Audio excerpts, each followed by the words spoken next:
Welcome to my Asshole Podcast. Let's get into it.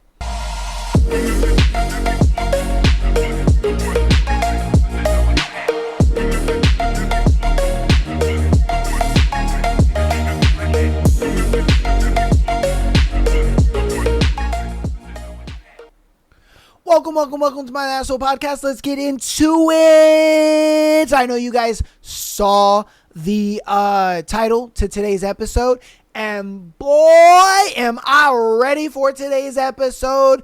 I know you motherfuckers are too. Woo, we gonna get right into it, all right? I ain't gonna waste no time. All right, look, we gonna get right on into this because, we got a lot to go over, all right? And I mean a lot. So, move you guys over. We talking about Love is Blind, baby. Let's get it. I'm super excited. I know you motherfuckers are going to be excited too. Let's get on into it. So, season 9, Love is Blind. Woo! Oh, it is back, baby. It is back. So, I'm pretty much going to be talking about everything that's happened from the pods to the end of Mexico. All right, that's all I'm going to be talking about for now. I will talk about when they move in and all the way up to the weddings and shit like that in another episode, kind of when the season concludes and ends and all that kind of stuff, okay?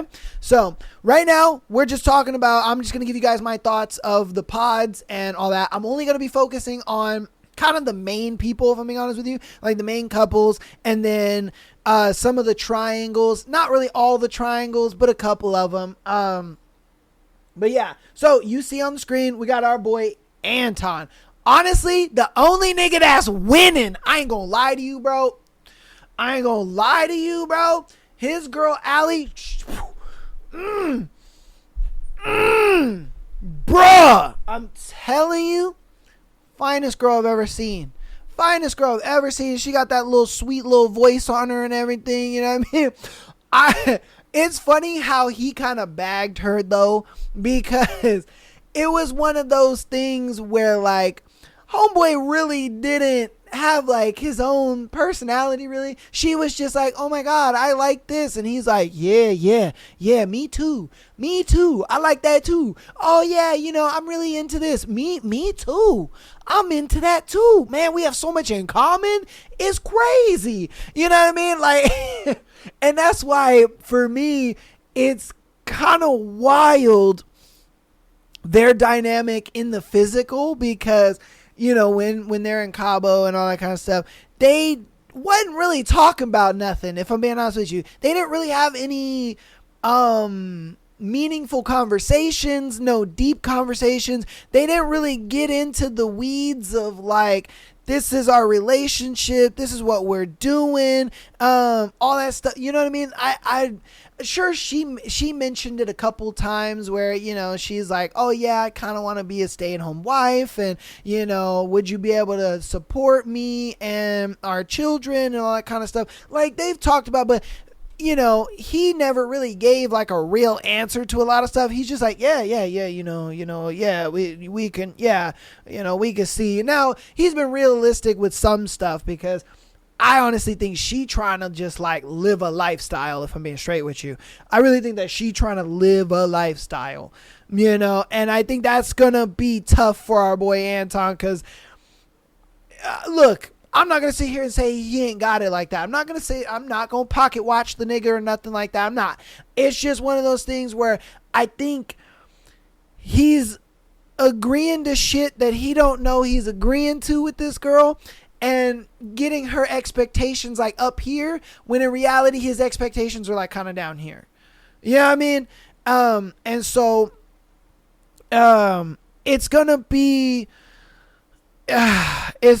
tough to see, like, once they start talking about some real shit, you know what I mean, and the reality of their relationship starts to kind of clash with the reality of what he's capable of and what he can actually give her. I think that's going to be tough for them. I think it's going to be a big talking point for them, because if I'm being honest with you, she's a nurse, but she ain't trying to be a nurse forever. You know what I mean? Yeah, she like, man, I only got into this nursing shit because low key, let's be real, she trying to meet doctors, nigga. Like, She ain't trying to meet doctors, nigga. Let's be honest here. Either that or she trying to meet a man who got doctor money. All right, I'm just being honest with you. And I ain't faulting her. She's gorgeous. She's a gorgeous girl. I ain't gonna knock her for that. Hell nah. But, you know, like I said, they haven't really been too much drama. I'm sure when they start living together, they'll probably butt heads a little more. But when it came to the pods, there wasn't really too much there. Now we got our boy Edmund. Man, this nigga right here, bro. I got a love-hate relationship with this dude. I ain't gonna lie to you. I got a love-hate relationship. Like, I love his energy, and I love him just being him. But he is probably the goofiest dude I've ever seen.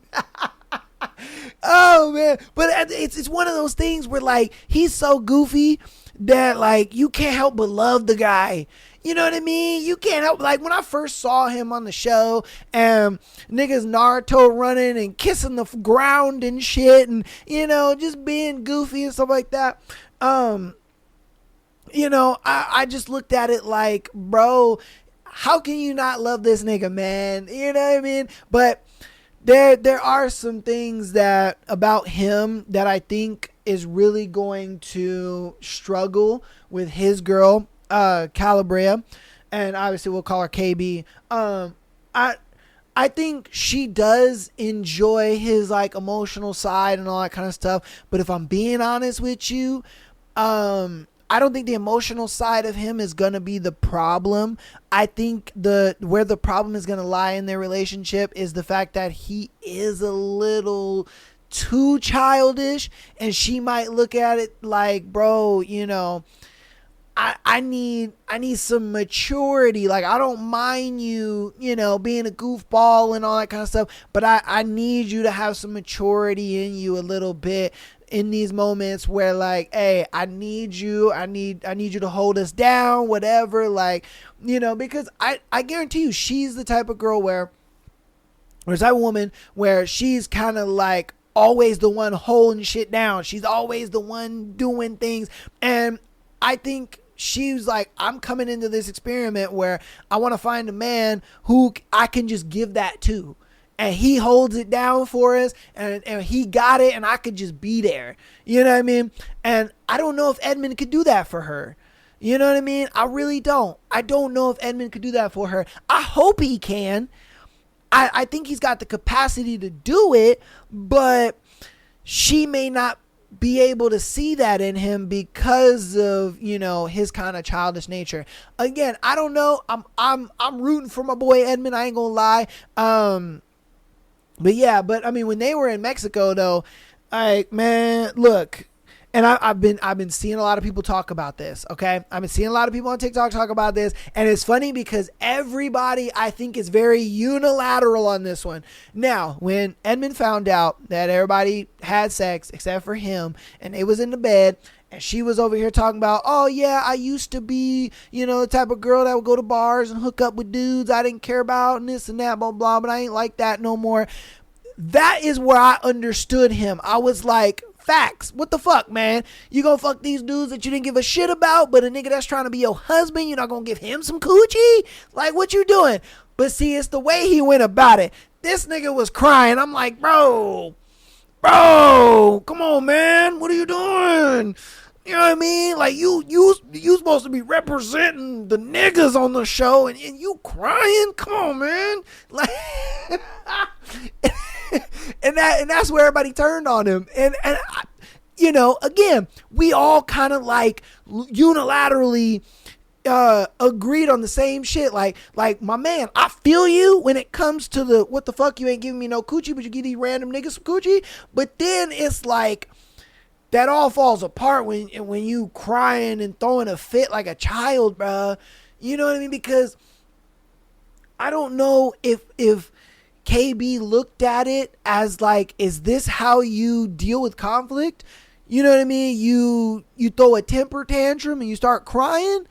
Or did she kind of look at it like, okay, this is only the first time he's done this, you know, maybe he's not going to do this again, or maybe, you know, I could kind of like be all right with it. I don't know. Because, I mean, ladies, let me know if I'm wrong, but if you saw your dude throwing a temper tantrum and crying, I would think you'd feel a little different about him. You kind of be like, like, what the fuck are you doing, dog?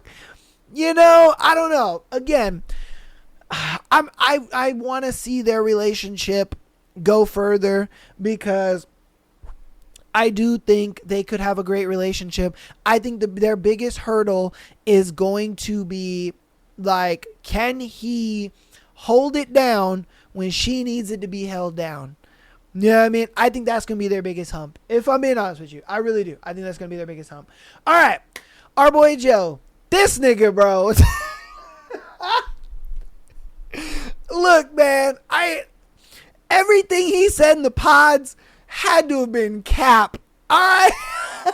I ain't going to lie to you. Everything this nigga said in the pods had to be cap. Because when you fast forward to Mexico, nigga was capping all over the place. All right, when they were asking him, you know, hey, is Madison your type? And he was like, oh, you know, I usually go for like thinner girls, but you know, hey, I can learn to love a girl with like a bigger frame. It is what it's all right, blah blah blah. And then it cuts to the scene of them in the pool, and she's just like, oh, you know, like, I hope that you're attracted to me. Like, do you feel like you're attracted? And he's like, no, but like, yeah, like, of course I'm attracted to you. Like, you know, I'm just trying to connect you and the pods to the physical you and trying to put that together. And when I met you, it was like, oh my God, I'm proposing to this stranger. And I'm like, bro, cap, nigga. Cap. What it really is you saw her and you were like, okay, this ain't really my type, but I'm a work it out. And this is where it like confirmed my thoughts on him. Cause I, like, don't get me wrong, when I was watching those scenes, I was like, I give him the benefit of the doubt. Maybe he is, you know, trying to find, you know, her attractive, let the attractiveness build and stuff like that. Gave him the benefit of the doubt. When they had the party and he got drunk, right? He went back to the spot and was just like, hey, I'm gonna leave, you know, I gotta get some sleep, whatever, blah blah blah. That's cool. When homegirl came in, when Madison came in and woke him up, and she was like, he's like, oh, why are you all dressed up? Where are you going? This and that, blah, blah. And then he got up, went into the bathroom and had his crackhead behavior and all that kind of stuff. I was like, yeah, 100%. 100%. I didn't hit the head on the nail, but I got it damn near close, to the point where it's a thing where, you know, he doesn't really see her attractive like that. All right, let's be factual. He don't really see her attractive like that. So what he's doing is he's kind of like trying to distance himself a little bit, to where he's just like, look, I don't want to look like a bad guy on TV, but at the same time, I want to give this girl the benefit of the doubt because we did have some connection in the pods. You know what I mean? And that's where I give Joe the benefit of the doubt. But what I personally think he's doing is he's trying to push her away, so that way she's the one that kind of ends shit with him. And that way he doesn't really look like a bad guy. It's just one of those, the relationship just didn't work out. We were just too different. You know, it just didn't pan out the way we thought it was going to pan out, you know. And I ain't gonna lie to you, the way he was acting in Mexico in the bathroom, I was like, this nigga acting like a recovering drug addict or some shit, bro. Like, that's the, like, I guess you could say, vibe that he was given. You know what I mean? I was kind of like worried for homegirl. I'm like, yo, Madison, baby, are you good? Like, girl, you know, and you out here crying on the porch and shit. It's obvious that she wants you to go out there and like console her, but he's purposely acting like a dick. You know what I mean? And then this is where it comes full circle. So you know how I was saying, you know, my man was straight capping in the fucking pods? Well, after that incident, next day comes around, he's talking to her, and truly, I feel like when they made up, everything that homeboy said was just cap. You know what I mean? It was just cap. Like what happened that night is how he truly feels. And then, you know, when he's being all lovey-dovey and stuff like that, that's his act. That's the act he's putting on, you know, and trying to make things work. Again, I could be 100% wrong. That's just the vibe I'm getting from him because, bro, how are you going to change so drastically like that? Like, you go from the pods, you guys are connecting, you know, you guys have a lot of things in common. You guys are talking about, you know, things you want to do, this, and that, blah, blah, blah. And then you go from, oh, she's not really my type, but hopefully the attractiveness will go, you know, up to completely pushing her away. And then all of a sudden you're back to how you were in the pods. Like, none of the dudes are doing that. None of the dudes are just switching up on their girl all crazy like that just because they got intoxicated. Like, bro, even Jordan, you know, was a little drunk and acting crazy, but he wasn't pushing Megan away. You know what I mean? Again, it's going to be interesting to see how their relationship goes forward. I really think Joe is going to be the problem in this relationship, because I think Madison's just trying to make it work. You know what I mean? I think Madison's just trying anything to make it work, and Joe is just like, look, man, I don't want to look like a dick on TV, but you know, I'm a feign like I'm trying to make this work. You know what I mean? But I really don't care how this goes. It could go this way and it's cool. It can go that way and it's cool. I don't know, man, but like his actions just kind of show that. If I'm being honest with you, his actions show that. Then we got our boy Jordan. This man is the only man I know that ever crawled out of the friend zone and got the girl. I don't know how he did it. I'm assuming it's because Blake went home. You know, so, I mean, I guess we can't talk about Jordan without talking about Megan. You know what I mean? So, we'll talk about Megan and then we'll go back to Jordan. So, Megan was dating 3 dudes. You know what I mean? Megan had 3 guys. So, it was Jordan, it was Mike, and it was Blake. So, Mike is Megan's normal type. You know what I mean? That's the guys that she goes for. The aloof guys, the guys that don't really, you know, act like they care, and you know, they're the broody guys. That's her type. That's her shit. And that's Mike's game. That was Mike's game from the get-go, and that's what had her like, ooh, I like that. Ooh, coochie's wet to that right there. But Jordan was that complete opposite.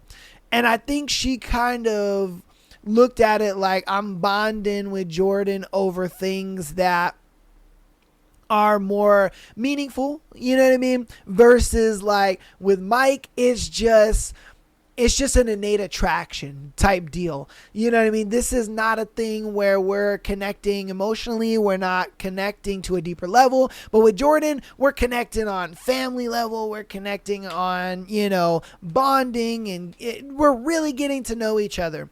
And I think that's why she chose Jordan, if I'm being honest with you. I think she was like, fuck it, I'm not going to listen to my coochie. I'm going to listen to my brain on this one. And I think that's why she chose Jordan. I do think Mike is going to come back, though. I do, because here's the thing. The reason I feel that their relationship is not going to work is because I don't think Megan thinks it's going to work. All right. The reason I feel like she doesn't think it's going to work is because Jordan was very open with his lifestyle, with his son and everything like that. Like, he laid it all out on the table. He laid it all, and as he should. Great man, mans for that. He laid it all out on the table for this woman. And, you know, I think she kind of, for one, was a bit overwhelmed to it, and 2, kind of understood the vast differences in her lifestyle and his lifestyle. And I think that's going to be apparent when they move in together and when they start living in the real world. And then, you know, she starts to realize like, wow, homeboy wants like the fucking bare minimum when I want more than that, you know, like what the fuck, dude. So I think that's where they're going to clash. And I think Megan kind of already sees that. She kind of already sees that that's where that's going. And she's just like, oh, I do think she kind of in a way feels like she could fix him. You know what I mean? Like, oh, I can change that in him. Oh, no worry about it. Like, he'll see that we could do that and it'll be great, you know, because she is that kind of like,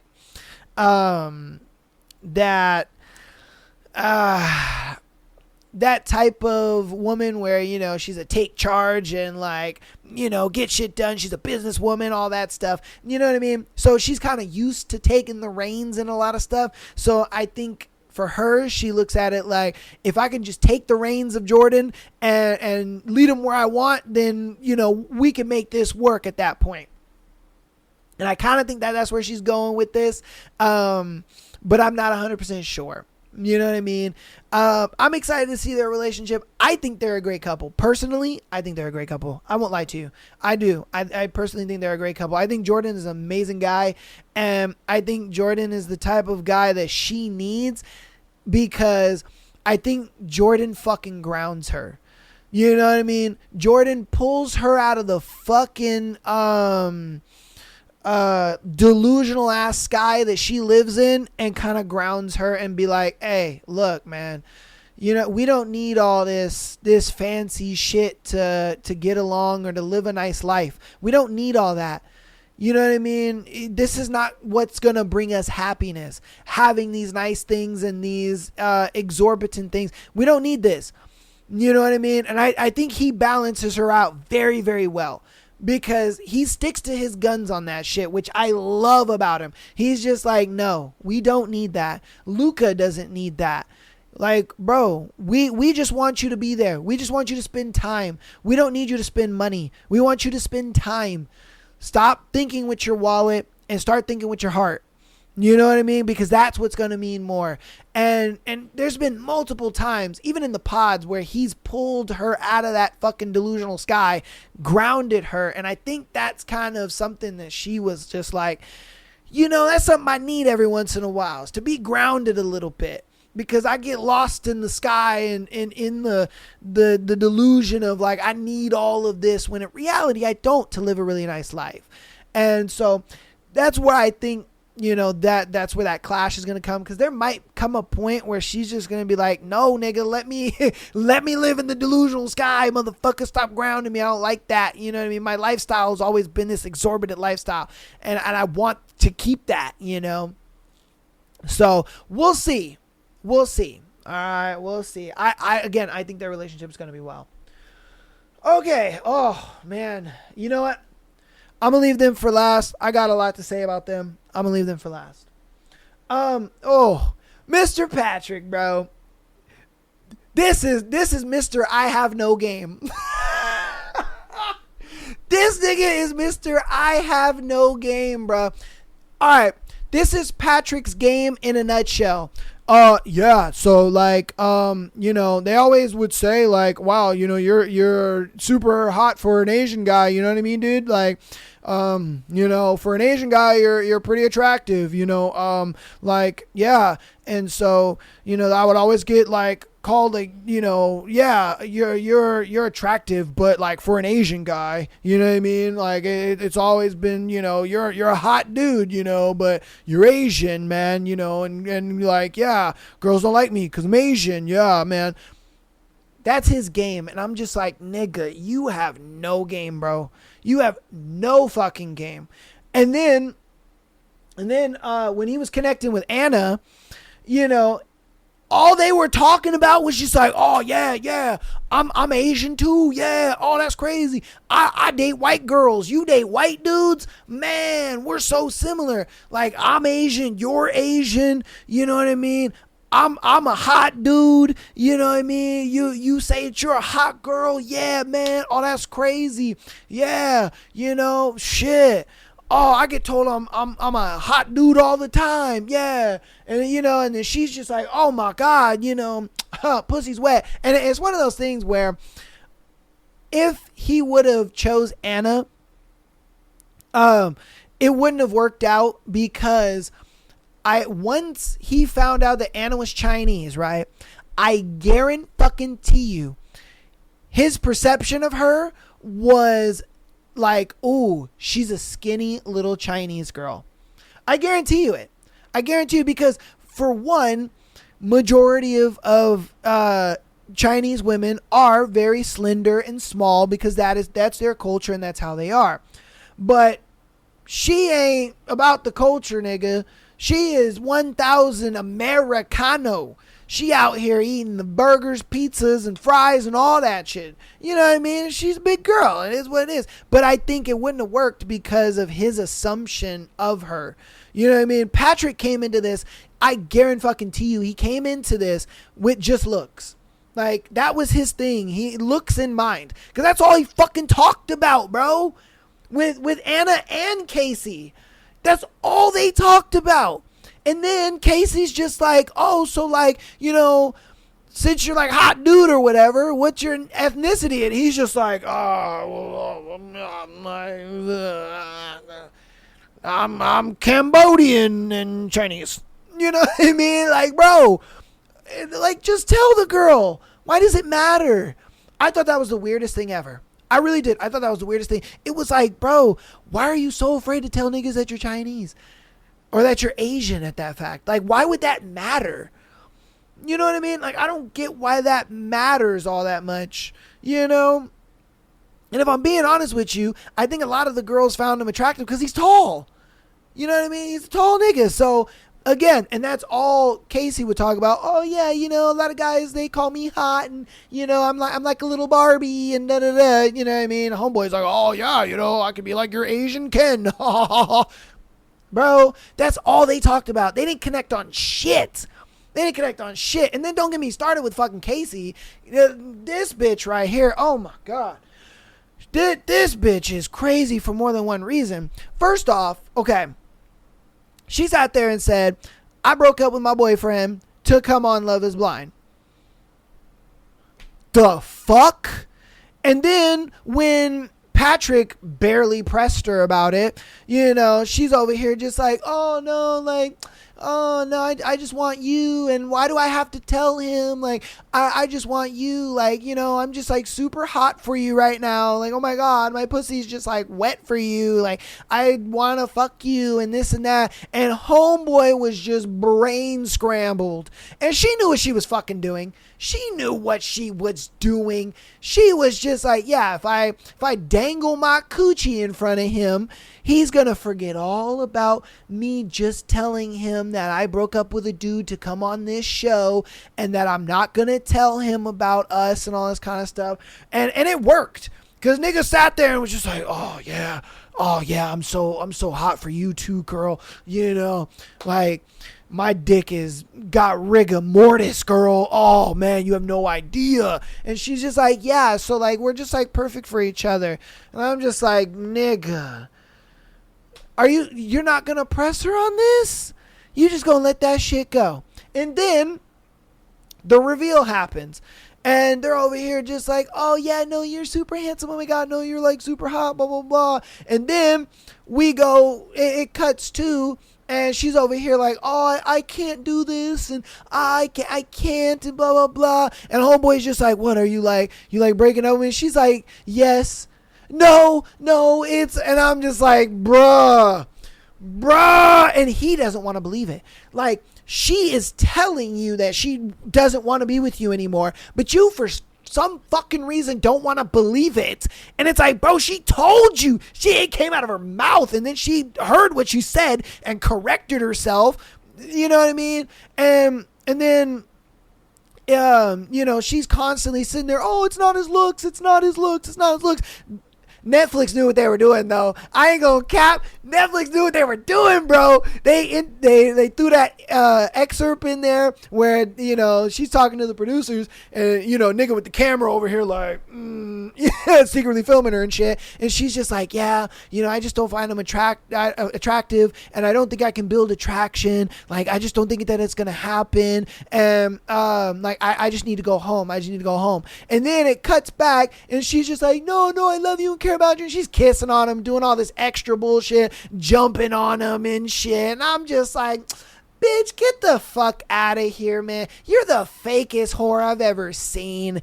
Get out of here, bro. Nobody likes a fake bitch like you. Boo. Oh my God. And I was rooting for Casey. I ain't gonna lie to you. I was rooting for Casey and Patrick. I was like, man, this could be a pretty good relationship. I'm excited to see them move on. But nope. She showed her true colors quick, bro. Quick. And then she sat there and was just like, oh yeah, I'm not gonna choose a guy just to stay on a TV show. Bruh, come on now. Let's be honest. Yeah, you did. Like, come on, bro. You know what I mean? And I guarantee you it was a thing where even she had a preconceived notion of kind of what he looked like. Like, oh, he's probably one of those hot Asian dudes that you see on TV or that you see in K-pop bands or something, you know? And I guarantee that was the guy that she was envisioning in her mind. But then she sees this, like, you know, tall ass, kind of chubby in the face Asian dude, and she's like, oh, well, you know, like, come on, bro. Yeah, she was doing too much. She was doing far too much. I ain't gonna lie to you. All right. Okay, we can get into Nick and Annie. So Nick and Annie. Nick was all for Annie, like, from the get-go, you know what I mean? While Annie was stuck between two dudes, but Annie ultimately chose Nick because the other dude simply was just not fucking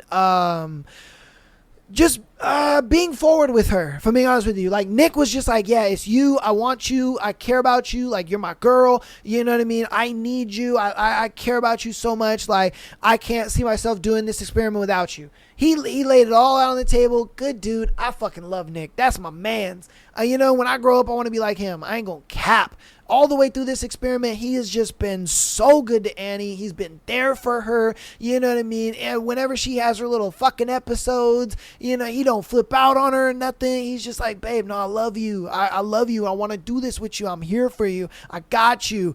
But then we have Annie on the other side. And sometimes I don't know what world she lives in, if I'm being honest with you. Like, homeboy is giving you all these affirmations, right? He's telling you he loves you. He tells you he cares about you. You know, when you guys were at the little party thing, he couldn't stop talking about you, and you loved that about him. You even said that on the little second outing where, you know, they were sitting. It was nighttime, and the guys were sitting over here, and the girls were sitting over there, and they were playing the fucking anxiety, oh, anxiety, that stupid song with the fucking Gautier, you know, fucking music in the background. But, you know, homegirl pretty much had nothing but good things to say, but I think it was the other girls kind of putting the doubt in her mind, if I'm being straight with you. I really do. I really think it was the other girls kind of just, their relationships weren't really going too well, and I think that put doubt in her head, like, oh, he's not really 100% with me. And I get it. He even kind of confirmed that too. He was just like, yeah, no, I mean, I have some concerns. I still have some questions. But I mean, for the most part, like, I'm in this. There's no doubt in my mind that I love you. There's no doubt in my mind that I want to, you know, go through this with you and only with you. And then she hit him with the whole, you need to get this straight that I don't need you. I want you. Like, I don't need you. All right, I don't need you. You need to get that straight. And this is where it kind of like fucked me up. All right, because in the confines of a relationship, I would argue that you do want and you do need your partner. And let me explain. When you decide to choose a person to be your significant other and stuff like that, that is that want. You're like, I want you to be my significant other over every other girl, every other guy, whatever it may be. All right. And that's the want. That is the I want you. But the I need you in a relationship is, I feel, the coreness of the relationship. Think about it like this.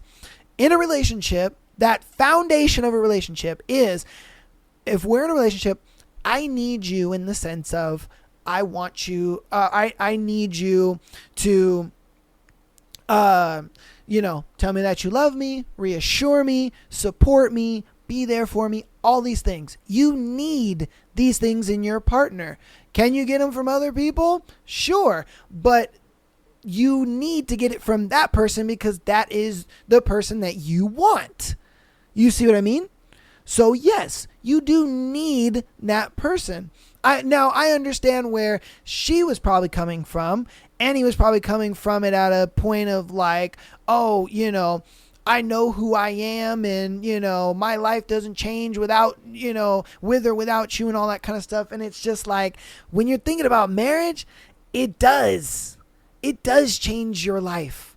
What do you mean? This is the person that you are supposedly deciding to be with for the rest of your life. So yes, it is going to change your life. You know what I mean? I would argue the need is the fact that from him, you need the affirmations of love. You need the support. You need, all these things that come with the relationship and all that kind of stuff. Because again, if you don't have those innate needs from your partner, well, guess what? I don't think you love your partner. I think this is just a physical thing. You just see the surface level of that person, and that's all you care about. That's all you want. You don't have love for that person. You may love the idea of that person, but if you just want somebody and you don't have these core needs for them, well, you don't love them. You know what I mean? Like, again, you guys can argue, with me in the comments about that. But again, I truly think that is, in a relationship, you have that want, and there needs to be that need as well.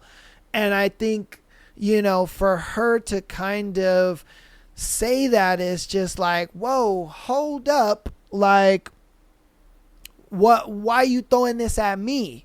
You know what I mean? Like, I know you've worked on yourself as an individual. I know that you have come to a point where you love yourself. You know who you are. You're confident in yourself and all that kind of stuff. I get that. But now we are in a relationship. And now that we are in a relationship, that need changes. You know what I mean? You need me to tell you that I love you, give you affirmations, support you, be there for you, all these kind of things. You need these out of a partner, because otherwise, why are you there? Why am I here? Why am I in this relationship with you? I can go be with somebody else. You know what I mean? Like, why the fuck am I here with you? If this is just a surface level thing, I don't want to marry a girl who, is only with me for some surface level want bullshit. You know what I mean? So that's kind of how I looked at that. And I haven't really seen a lot of people talking about that situation. I think a lot of people are kind of staying away from that, because I don't think a lot of people really know how to articulate it. And I think everybody kind of looks at it in a way of, oh yeah, no, I don't, like, I agree with her that she shouldn't be codependent and that she shouldn't do this and that. And it's like, it's not about codependency. Like, it's not like, you guys look at that, I need you, as like, no, this is codependency and you don't know who you are and I'm not me without you. And it's like, no, when you're talking about building a relationship with somebody and building those core values of what a relationship is to you, and when you love someone, those are the things that you need. Like, I need you to give me the affirmation, the support, and all, and etc. Like, I need these things out of you. And I would argue, if you are the type of person that you feel that, oh, I could just get that from anybody, well, then you don't love your partner. You don't. If you can just get it from anybody, then you don't love your partner. What's the point? You know what I mean? At that point, you just want your partner, and that's all you care about is just the surface level physical shit. You know what I mean? Again, like I said, you guys can argue with me in the comments about it. I want to get you guys' opinion, especially on that one. That's why I wanted to leave it at the end, because I don't know, man. I just, that situation definitely rubbed me the wrong way with them. And I was just like, that's kind of crazy, you know? And then she was putting words in his mouth and all that kind of stuff. He kind of felt some type of way about that. I personally think he did handle it very well, because I know me, I would have been like, oh, what? Yeah. I already know. I would have kind of felt some type of way about it. I ain't gonna cap to you. So, hey, let me know what you think about it in the comments, though. You know what I mean? What if you're watching Love is Blind season 9? Let me know what you think. Let me know what you think of my breakdown of it and everything. If you want to give your breakdown of any of the couples or anything like that, definitely let your boy know. All right? Oh, my goodness. So, we're going to hop into announcements, and we're going to get into the scenarios for today's show. But, yeah, man, I do love me some trash TV. I haven't done, a show breakdown in a really long time. Really long time. I used to do K-drama recommendations. I used to do Netflix recommendations. I used to do all that stuff. But I just stopped because, you know, I got backlogged with all of you guys' like scenarios and all that kind of stuff. And then we started doing more books and, you know, streaming and everything else. So, patreon.com/Am I the Asshole Podcast. Get an exclusive episode every single Friday, as well as being able to send in your scenario to be featured on the Tuesday and Sunday show, like these lovely people did for today. If you are a audio listener, and you're on the fence about joining the Patreon, don't worry. You can actually listen to all the Patreon episodes on Spotify as long as you are a 7-day free trial member or you are a full paid member. All right. And the links to this, to the Patreon Spotify episodes are in the description of all the Patreon episodes, as well as these episodes too. So, you know, if you're mainly an audio listener and you're kind of just like, I don't really want to, you know, listen to the episodes on Patreon. That's why I haven't joined. Well, guess what? You can listen to all the episodes on your Spotify. All right, I got y'all. Audio listeners, thank you guys so much for all the support. You guys have been killing it. September was our highest downloaded month at 2,700 downloads. That to me is insane. To go from like almost reaching 2,000 to blowing 2,000, literally 700 downloads over. Craziness to me. Thank you guys so much for all that support. You guys are the GOATs, and I appreciate that so much. It lets me know that you guys are coming back every Tuesday, every Thursday, and every other Sunday to check out the episodes, watch, hang out with me and my crazy antics and all the drama we go over on the show. Thank you guys so much for all that support. I do appreciate that very, very much. And all that support is absolutely free. And if it's faux free, it's faux me. And if you want to help out even more, go ahead and follow us on Instagram, TikTok, as well as subscribing on YouTube. All of it helps out and all of it is free. If you love live streams, we go live every Friday, Sunday, and Monday. Okay.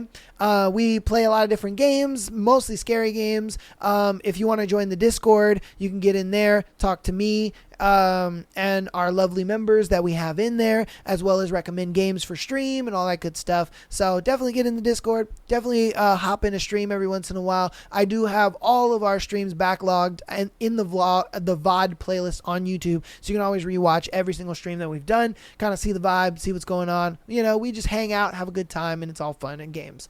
But without further ado, let's get into today's scenarios. Oh my goodness. Your boy's been doing a lot of talking, and your boy's losing his voice. My goodness. All right. So our first one is, what do I do? My boyfriend thinks masturbation is cheating. Am I crazy for being upset?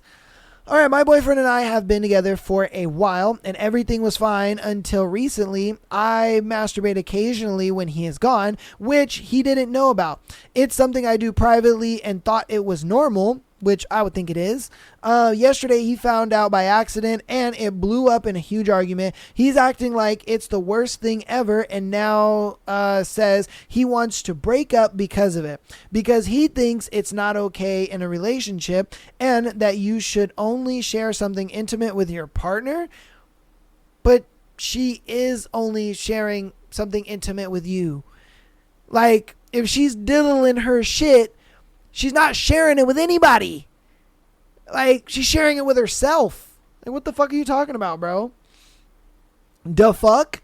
I feel like he's overreacting, like it's my body and my choice, and he shouldn't be acting like it's some huge betrayal.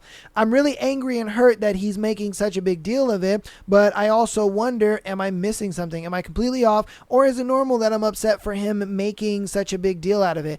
Yeah, you're in every right to be upset, and if I'm being honest with you, let that nigga break up with you, because that's stupid. If my girl diddled her shit, so what? Okay, and like, bro, who cares? I jerked the chicken. Like, what the fuck are we talking about? This nigga act like he don't beat his meat. What, you think you too good to beat your meat, nigga? I beat my meat. What the fuck you talking about? I'm like, come on, bro. She like, I ain't too good to diddle my, my thing. Like, what the fuck? I would look at it like, that's fine. I'd rather you diddle your shit than go cheat on me and fuck another dude. Let's be honest here.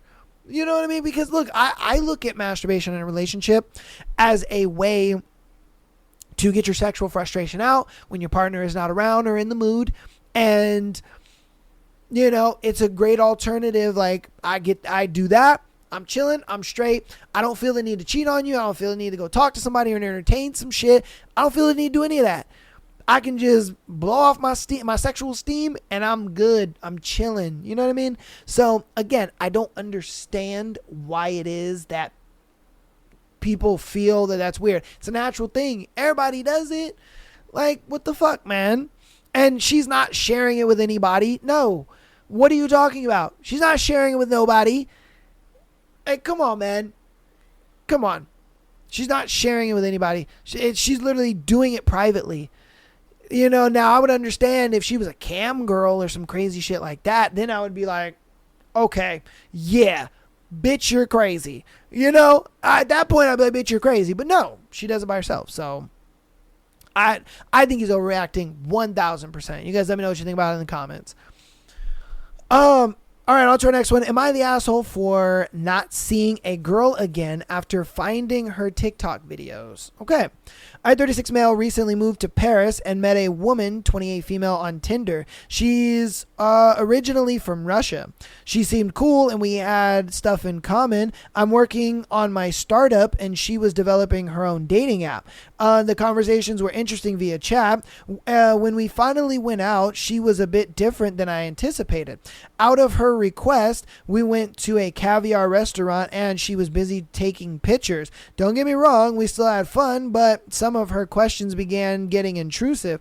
She asked if I fly economy or business, how many successful business projects I've had, and such. One of the weirdest things was her asking what I think about it when guys buy women they've just met expensive gifts, such as fine jewelry or designer bags. Yeah, bro, no. No, bro. This one, the moment she started asking about that shit, yeah, no, gone. I'm about this bitch immediately. I would finish the date. But yeah, I wouldn't talk to her ever again either. Just off that. It honestly was a bit desperate. She tried to convince me too that she grew up in luxury, but the way she talked about it, it was very clear that she was a woman from poverty trying to secure a luxury lifestyle. Otherwise, I thought she was quite nice and actually decent, but the desperation was a turnoff. After the date, I was sort of 50-50 on whether I should see her again, and maybe turned into a no quite fast. She had a pretty big following on social media, and there are many videos of her that she starts with, I'm a high-value woman who only dates provider men, how to get a man with a yacht, and such. She's also selling a workshop on how to date rich guys, which is funny because, yeah, I'm comfortable, but nowhere close to being a millionaire or rich. Some of her videos were mocking other women for having wrong approaches of trying to date, and she was very critical of them. She also openly said that she spent $17,000 on a glow up.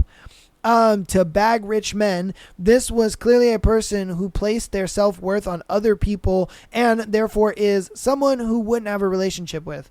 When I told her this, she got incredibly upset, like it's the worst thing I've ever said or ever seen someone take rejection. She sent me long paragraphs of text, and when I wouldn't respond, she began spamming my other social media as well, then sent a video of herself crying on the toilet. Then she tried to take rather suggestive pictures of herself to send me to let me know what I'm missing out on. I wish I stopped it there. I blocked her, but from what I know, she has sent really upset messages to a few friends of mine. Also, this morning I woke up to a message from my brother saying that he has to have a talk with me about someone. So yeah, it has escalated beyond reason. I don't know. I've clearly heard her, but she's claiming breaking the boundaries here too. So am I the asshole? No.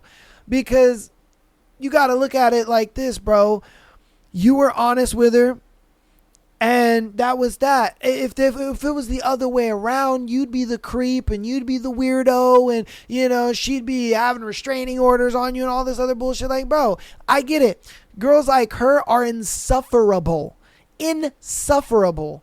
Women like that are absolutely insufferable. Just the fact that she wanted to go to a caviar restaurant already was like, if I'm being straight with you, all right, I ain't gonna lie to you, that already was kind of a red flag. But I get it. You went out on a date with her, whatever it may be. But the moment she started asking about money and started asking about, oh, you know, do you think it's appropriate to give a girl expensive gifts and all this and all that? Yeah, nah, bro. Right then and there, I'd have been like, I know your type. I know who you are. I'm good on that. Because that's crazy. It's like, yeah, I'm going to give my girl expensive gifts and I'm going to do things for her and all this kind of stuff 1000%. But I'm going to do it because I want to do it, not because that's what she's expecting me to do. You understand that? Like, bro, if you're out here expecting that shit, no, I'm good. I'm good on that. No thanks. Because I already know why you're here. And I already know why you're dating. And then her social media, you know, was a huge red flag. But I already know why you were 50-50 on it. Because you wanted to clap.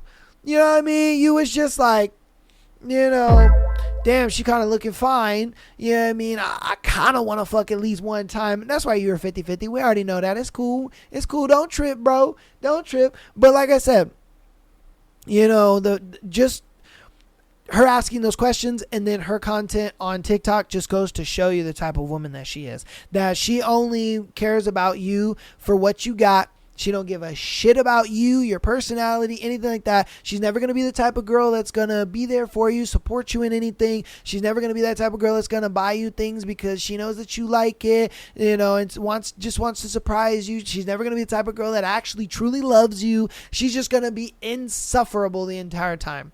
Why? Because you didn't buy her this, or you didn't do this for her. You couldn't, you know, do this, or whatever the case may be.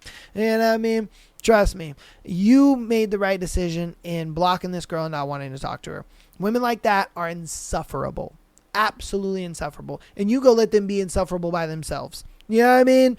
That's how that goes when being straight with you. You know? Yeah, man. You let me know what you think about that one in the comments, because that's crazy. All right, this one's going to be our last scenario for today's show. Definitely, if you got this far in the episode, definitely let me know what you think about everything that we've gone over today. Love is Blind breakdown, as well as the scenarios. And yeah, man. Love you guys. Let's get on into the last scenario. So, am I the asshole for telling my fat friend, stop talking about getting in shape? All right. A little background information about myself. I am in good physical shape. I diet and meal prep, pretty much your average gym bro. My friend, on the other hand, is medically obese and a gamer. Every couple of months, he'll go on about how he wants to change his life, get in shape, diet, and be consistent in the gym. Then he'll ask me for same advice I gave countless times, complain about his life and why he's fat. Ultimately, he'll ask me to start taking him to the gym. He'll go like one time and then just flake out and not go again. Then he'll then randomly start complaining that I never take him. Then he'll give up and repeat this process. I literally cannot tell you how many times I have made workout programs for him, pep talks, meal prep suggestions, and directions. I'm sick of it. I told him this time something along the lines of, stop asking me for help. You never take my advice and you blame your circumstances on your past. Then he went on and told our other friend in front of me, hey, can I go to the gym with you? He doesn't want to take me and help me. I went on to tell him he has no self-control, no accountability, and he's a hedonist, and he blames all his fuck-ups on other people. Then I said, just stop it. Stop talking about it your whole life and do it. Am I the asshole for telling my fat friend to stop talking about getting in shape? No, you're not the asshole at all, dude. It's one of those situations, bro, where you kind of just got to get to a point where you can lead a horse to the water, but you can't make them drink. And, look, if I'm being honest with you, I understand your frustration. I understand why you said what you said. But it comes to a point where you gotta just, when you hear them talk about that, you're just like, okay, yeah, man, cool. And if they're like, oh yeah, let's go to the gym together. Nah, like, sorry, bro, my gym schedule is a little crazy and whatnot. You know what I mean? You just start making excuses, because I ain't gonna lie to you. I work with a guy that's like that. Dude's a big dude. He's probably like, 300-400 pounds. He's a big guy. And, he's always talking about, oh yeah, I'm gonna get in the gym. Oh yeah, I'm gonna do this. Oh yeah, I'm gonna do that. Never does. And he'll get in there, probably work out once, twice, and then, he'll be done with it. And, he drinks a lot of alcohol, and he's, eating shitty food and all that kind of stuff. And it's like, bro, look, man, I get it. If you are actually about it, you got to actually be about it. And I'm talking about not only getting in the gym, but your diet, meal prepping, all this shit, bro. You need to be serious about it. You can't just half-ass this shit and expect to, change your physique and lose weight. It's just not going to happen. A lot of people think that, oh, if I just go to the gym, then yeah, I'll be good. No, bro. No, you're half-assing it at that point. You're not even half-assing it at that point. My personal trainer told me, he was like, bro, you realize going to the gym is only 30% of, the whole pie. The food and the diet and lifestyle is the other 70%. Like, you have to have an active lifestyle. You have to, always be taking walks, doing active things when you're outside of the gym. You also need to be meal prepping, counting calories, doing all these things. And if you're not doing these things, bro, you're not changing. It just is what it is, bro. You're not going to change. You're never going to lose weight. You're never going to see the results that you want. You're going to get these beginner gains, and then it stops right there. You'll plateau immediately. And that's just what it comes down to. You're not going to change, bro. And so, I've gotten to a point where whenever they bring it up, I just be like, yeah, man. Yeah, hey, do your thing. Get in there, dog. Because that's just what it comes down to. You know what I mean? That's just what it comes down to, man. So a lot of times you kind of just got to tune those dudes out. You know what I mean? Just tune those guys out. Because that's how I be doing it. I ain't going to lie to you. That's how I be doing it. No shade to these people, but it's just like, look, bro, you going to do what you going to do at the end of the day. You know what I mean? But that's going to be today's episode, man. Hope you guys enjoyed today's episode. Let me know what you think about all the scenarios we've gone over today. Love you guys so much. Appreciate you. I'll see you guys on Thursday for our next few chapters of King of Wrath. And, yeah, that's it. Love you guys all. See you on Thursday, and peace.